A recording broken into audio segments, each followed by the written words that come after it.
Bienvenue en Amazonie les amis. Dans cet épisode, il y aura de l'aventure, du danger et un drame qui va complètement remettre en question notre tour du monde. Nous commençons notre voyage par un vol vers Leticia, petite et principale ville du coin, située tout au sud de la Colombie en plein milieu de l'Amazonie, à la frontière avec le Brésil et le Pérou. D'ici partent tout un tas de bateaux pour les différents villages situés sur le long du fleuve Amazone, et le port le voilà. Les images valent tous les commentaires, mais franchement, on ne s'attendait pas à autre chose. Nous grimpons dans une petite embarcation avec Andrés, un Portugais adorable vivant à Bogota qui sera notre compagnon de voyage. Nous remontons au courant de cet immense fleuve dont toute la région dépend, d'abord pour se nourrir, mais aussi pour se déplacer. Ici, toutes les routes sont fluviales. 2 heures de bateau plus tard, nous arrivons à notre camp de base, un écologe charmant bien que rustique, au bord du fleuve Amazone et au milieu de la jungle. Et pour mieux vous faire comprendre où nous sommes, prenons un peu d'altitude.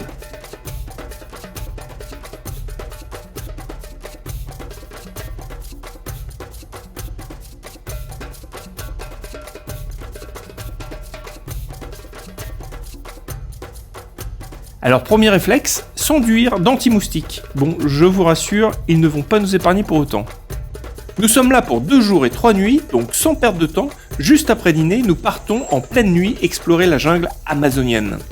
Et nous ne ferons que quelques dizaines de mètres avant de faire notre première rencontre. Une bonne grosse tarentule sortant défendre son terrier pour protéger son intrépide progéniture. Une petite pensée pour Grégoire, parrain d'Arthur et arachnophobe de son état. Un peu plus loin, c'est un scorpion minuscule, toujours repéré par Arthur, que l'on manque d'écraser. Nous verrons aussi tout un tas d'insectes de toute taille, le tout en prenant un petit cours de botanique dont honnêtement, nous ne retiendrons pas grand-chose. Bref, nous regagnons notre chambre encore plus conscients de toutes les bestioles qui rôdent autour de nos moustiquaires, mais absolument enchantés par ce premier contact avec la forêt amazonienne. Et une fois couchés, nous réalisons que la nuit, les crapauds d'Amazonie, ça fait un sacré boucan! Le lendemain matin, c'est évidemment en bateau que nous visitons le coin avec Gloria, notre guide local. Et l'objectif du jour, c'est d'abord l'observation des dauphins roses d'Amazonie. Car oui, il y a des dauphins dans ce gigantesque fleuve. Nous croiserons d'ailleurs beaucoup de dauphins gris, mais les roses se font beaucoup plus discrets. Les dauphins roses se caractérisent évidemment par leur couleur, mais aussi par leur taille beaucoup plus grosse que leurs cousins gris.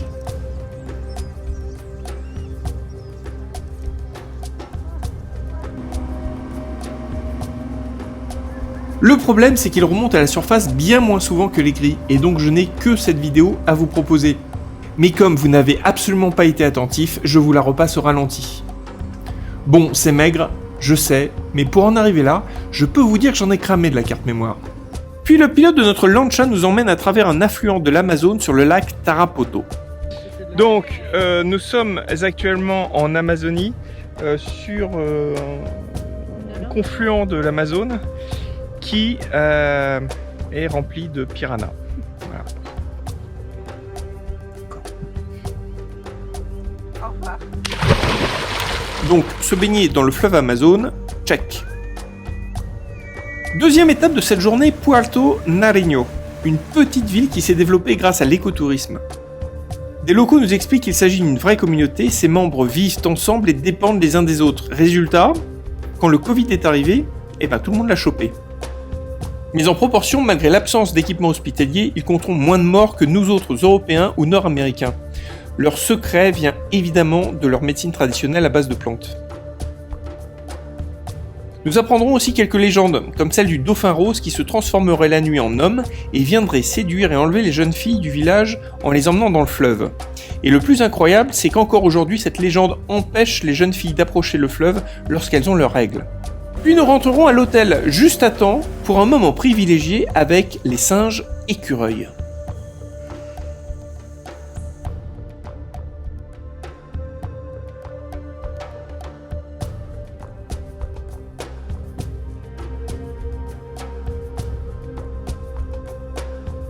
Et après le goûter, chez les singes écureuils, c'est un peu la fête du slip.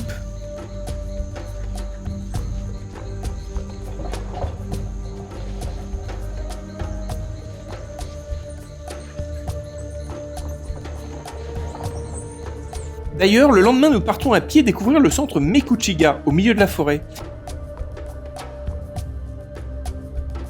Il s'agit d'un refuge pour singes victimes de braconnage. Nous ferons la connaissance de John Vasquez González, qui nous expliquera longuement le fonctionnement du centre, tout en se baladant avec sa toute dernière pensionnaire de 3 mois, orpheline évidemment. Sur le chemin, nous traversons un petit village authentique où nous découvrons le mode de vie de la communauté Moquagua. La plupart des façades de leurs maisons sont peintes, avec des motifs représentant leur lien à la nature ou encore leur culture ancestrale. Nous nous arrêterons aussi dans un champ du village, cueillir le fruit du cacaotier et bien sûr le goûter. L'après-midi, nous repartons dans la forêt, cette fois pour une visite de jour de la faune et de la flore de la jungle amazonienne. Et si les premiers instants sont plutôt sympas, avec quelques singes de passage, Arthur, que vous voyez attendre patiemment son tour pour monter à cette liane, va mal retomber et se tordre méchamment la jambe. Impossible de poser le pied par terre.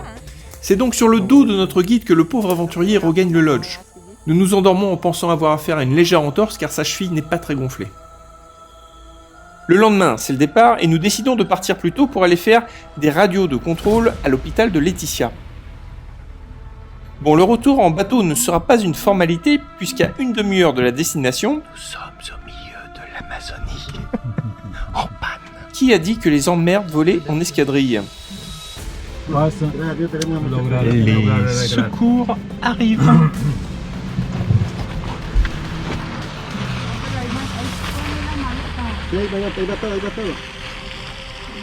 Nous changerons d'embarcation pour regagner enfin Laetitia et son hôpital, enfin plutôt son dispensaire. Une radio plus tard, le verdict tombe, double fracture tibia-péroné. Opération rapide nécessaire, pose de broche et c'est parti pour une année complète de récupération. Sur le chemin de retour vers Bogota, on n'a qu'une seule idée noire en tête, notre tour du monde est-il terminé ? Et pour le savoir, direction l'hôpital universitaire de Santa Fe, reconnu pour être l'un des meilleurs de la capitale. Et là, le moral remonte, la fracture n'est pas si déplacée, en gros, les os sont restés quasiment dans leur axe, et donc il n'est pas nécessaire d'opérer. Une immobilisation de 4 à 6 semaines devrait suffire. Mais l'aventure médicale n'était pas finie pour autant. À peine sorti de l'hôpital, Arthur y est retourné pour une grosse poussée de fièvre et insuffisance respiratoire. Du coup, quarantaine en zone Covid, oxygène et 4 jours d'hospitalisation. Quelques tests sanguins plus tard, tous les mauvais scénarios sont écartés, y compris le Covid. Mais l'infection pulmonaire est bien réelle et aggravée par l'altitude de Bogota. Petite parenthèse pour remercier tous nos amis de France et de New York pour leur mobilisation totale. Grâce à vos contacts, nous avons pu être accompagnés par des médecins français pendant toute cette période de stress et croyez-nous, ça nous a énormément aidés. Alors merci du fond du cœur les amis. Il est donc désormais temps de mettre notre voyage en pause pendant 2 semaines. Cap sur la côte caribéenne pour une convalescence nécessaire avant de reprendre notre itinéraire initialement prévu. Dans le prochain épisode, on vous donnera évidemment des nouvelles de Tarzan, mais nous vous emmènerons découvrir Medellín, une ville à la réputation sulfureuse, au plus bas dans les années 2000 mais qui a su se réinventer et donner un avenir à ses quartiers les plus pauvres.